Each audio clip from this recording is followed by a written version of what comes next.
এবার বিএনপির সঙ্গে বিএনপি নেতাদেরই লড়াইয়ের আভাস পাওয়া গেল।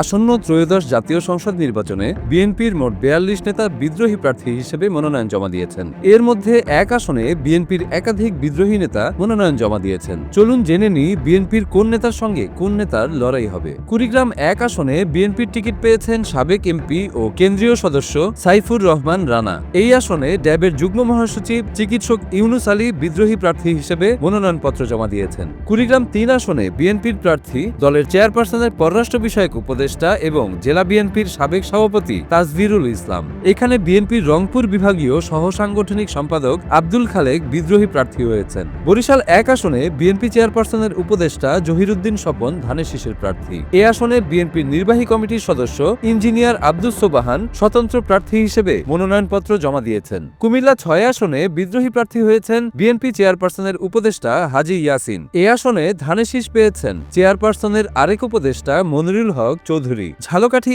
এক আসনে বিএনপি মনোনীত প্রার্থী কেন্দ্রীয় ধর্ম বিষয়ক সম্পাদক রফিকুল ইসলাম জামাল। বিদ্রোহী প্রার্থী হিসেবে মনোনয়নপত্র দাখিল করেছেন ছাত্রদলের সাবেক কেন্দ্রীয় নেতা গোলাম আজম সৈকত। যশোর এক আসনে বিএনপির প্রার্থী শার্শা উপজেলা বিএনপির সাধারণ সম্পাদক আলহাজ নুরুজ্জামান লিটন। বিএনপির বিদ্রোহী প্রার্থী হয়েছেন কেন্দ্রীয় বিএনপির সাবেক দপ্তর সম্পাদক মফিকুল হাসান তৃপ্তি। যশোর ২ আসনে বিএনপি মনোনীত করেছে সাবিরা সুলতানা মুন্নিকে। বিদ্রোহী প্রার্থী হিসেবে মনোনয়নপত্র দাখিল করেছেন জেলা বিএনপির সদস্য ও চৌগাছা উপজেলা বিএনপির সাবেক সভাপতি জহুরুল ইসলাম। যশোর ৪ আসনে দ্বিতীয় দফায় মনোনয়ন পেয়েছেন দলের অভয়নগর উপজেলা কমিটির সভাপতি মতিয়ার রহমান ফারাজি। বিদ্রোহী প্রার্থী হয়ে বিএনপির কেন্দ্রীয় নেতা ইঞ্জিনিয়ার টি.এস. আইয়ুব ও তার ছেলে ফারহান সাজিদ মনোনয়নপত্র জমা দিয়েছেন। মাদারীপুর ১ আসনে ধানের শীষের মনোনয়ন বাতিল হওয়া শিবচর উপজেলা বিএনপির সাবেক সভাপতি কামাল জামান মোল্লা স্বতন্ত্র প্রার্থী হয়ে নির্বাচনে লড়বেন। এই আসনে ধানের শীষ পেয়েছেন সাবেক এমপি মাসুদ অরুণ। এছাড়াও মেহেরপুর ১ আসনে জেলা বিএনপির সাধারণ সম্পাদক অ্যাডভোকেট কামরুল হাসান, মুজিবনগর উপজেলা বিএনপির সভাপতি আমিরুল ইসলাম, জেলা বিএনপির সাংগঠনিক সম্পাদক রোমানা আহমেদ বিদ্রোহী প্রার্থী হয়েছেন। মুন্সিগঞ্জ ১ আসনে বিএনপির প্রার্থী শেখ মোহাম্মদ আবদুল্লাহ বিদ্রোহী প্রার্থী হিসেবে মনোনয়ন জমা দিয়েছেন বিএনপির কেন্দ্রীয় কমিটির স্বেচ্ছাসেবক সম্পাদক মীর শরফত আলী সপু ও শ্রীনগর উপজেলা বিএনপির সাবেক সভাপতি, জেলা বিএনপির আহ্বায়ক কমিটির সদস্য মোহাম্মদ মমিন আলী। মুন্সিগঞ্জ ৩ আসনে কেন্দ্রীয় বিএনপির সমাজ কল্যাণ বিষয়ক সম্পাদক মোহাম্মদ কামরুজ্জামান রতন দলের প্রার্থী। বিদ্রোহী প্রার্থী হিসেবে মনোনয়ন জমা দিয়েছেন জেলা বিএনপির সদস্য সচিব মোহাম্মদ মহিউদ্দিন। ঝিনাইদহ ৪ আসনে ধানের শীষের প্রার্থী গণ অধিকার পরিষদ ছেড়ে সদ্য বিএনপিতে যোগ দেওয়া রাশেদ খান। কেন্দ্রীয় স্বেচ্ছাসেবক দলের সিনিয়র যুগ্ম সাধারণ সম্পাদক সাইফুল ইসলাম ফিরোজ বিদ্রোহী প্রার্থী হয়ে মনোনয়ন জমা দিয়েছেন। রাজবাড়ী ২ আসনে বিএনপির প্রার্থী জেলা বিএনপির সাবেক সাধারণ সম্পাদক মোহাম্মদ হারুনুর রশিদ। বিদ্রোহী প্রার্থী হয়ে মনোনয়নপত্র দাখিল করেছেন বিএনপির কেন্দ্রীয় নির্বাহী কমিটির সদস্য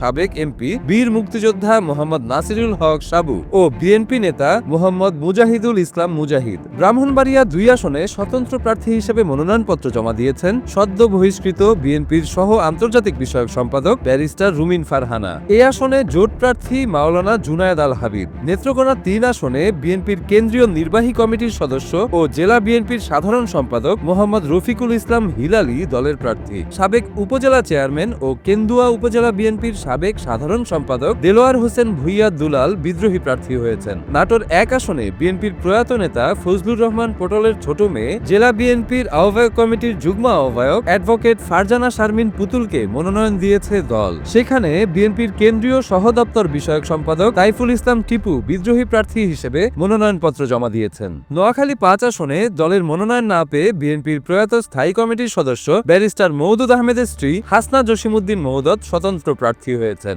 এই আসনে বিএনপির মনোনীত এমপি প্রার্থী মোহাম্মদ ফখরুল ইসলাম। ঢাকা ১২ আসনে শুরুতে মনোনয়ন দেওয়া হয়েছিল বিএনপি নেতা সাইফুল আলম নীরবকে। তাকে পরিবর্তন করে বিপ্লবী ওয়ার্কার্স পার্টির সাইফুল হককে আসনটি ছেড়ে দেওয়া হয়েছে। এই আসনেও নীরব স্বতন্ত্র নির্বাচন করতে মনোনয়নপত্র জমা দিয়েছেন। বরগুনা ১ আসনে বিএনপির প্রার্থী জেলা বিএনপির আহ্বায়ক নজরুল ইসলাম মোল্লা। জেলা বিএনপির সাবেক যুগ্ম সাধারণ সম্পাদক মশিউর রহমান বিদ্রোহী প্রার্থী হয়ে মনোনয়নপত্র জমা দিয়েছেন। চট্টগ্রাম ৬ আসনে দলীয় ও স্বতন্ত্র হিসেবে মনোনয়নপত্র জমা দিয়েছেন বিএনপির কেন্দ্রীয় কমিটির ভাইস চেয়ারম্যান গিয়াসউদ্দিন কাদের চৌধুরী। এই আসনে গিয়াসউদ্দিন কাদের চৌধুরীর পাশাপাশি উত্তর জেলা বিএনপির সাবেক আহ্বায়ক গোলাম আকবর খন্দকারকেও মনোনয়ন দিয়েছে বিএনপি। পটুয়াখালী ৩ আসনে গণ অধিকার পরিষদের সভাপতি নুরুল হক নূরের আসনে বিএনপির কেন্দ্রীয় নির্বাহী কমিটির সদস্য হাসান মামুন নির্বাচন করার ঘোষণা আগিয়ে দিয়েছেন। ময়মনসিংহ ১ আসনে ধানের শীষের প্রার্থী বিএনপির যুগ্ম মহাসচিব সৈয়দ ইমরান সালেহ প্রিন্স। বিদ্রোহী প্রার্থী হিসেবে বিএনপির সালমান ওমর রুবেল মনোনয়নপত্র জমা দিয়েছেন।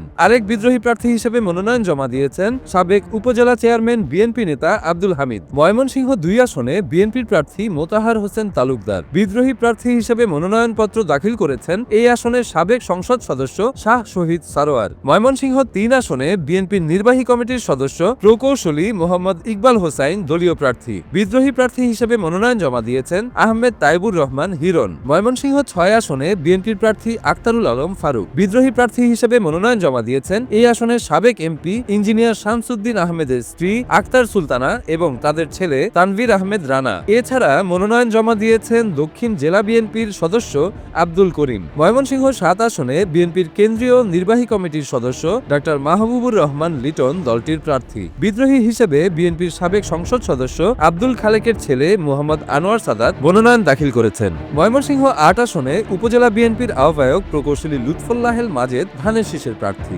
দল ছেড়ে সাবেক এমপি শাহ নুরুল কবির শাহিন বিদ্রোহী প্রার্থী হয়েছেন। ময়মনসিংহ ৯ আসনে বিএনপির মনোনয়ন পেয়েছেন ইয়াসের খান চৌধুরী। বিদ্রোহী প্রার্থী হয়ে মনোনয়ন জমা দিয়েছেন বিএনপির সাবেক এমপি খুররম খান চৌধুরীর স্ত্রী হাসিনা খান চৌধুরী ও উপজেলা বিএনপির যুগ্ম আহ্বায়ক মামুন বিন আব্দুল মান্নান। ময়মনসিংহ ১০ আসনে বিএনপির প্রার্থী আখতারুজ্জামান বাচ্চু। বিদ্রোহী প্রার্থী হিসেবে মনোনয়ন দাখিল করেছেন উপজেলা বিএনপির সাবেক আহ্বায়ক আবু বকর সিদ্দিকুর রহমান এবং আল ফাতাহ মোহাম্মদ আব্দুল হান্নান খান। ময়মনসিংহ ১১ আসনে উপজেলা বিএনপির সাবেক আহ্বায়ক ফখরুদ্দিন আহমেদ বাচ্চু দলীয় প্রার্থী। বিদ্রোহী প্রার্থী হিসেবে মনোনয়ন জমা দিয়েছেন মোহাম্মদ মুর্শেদ আলম।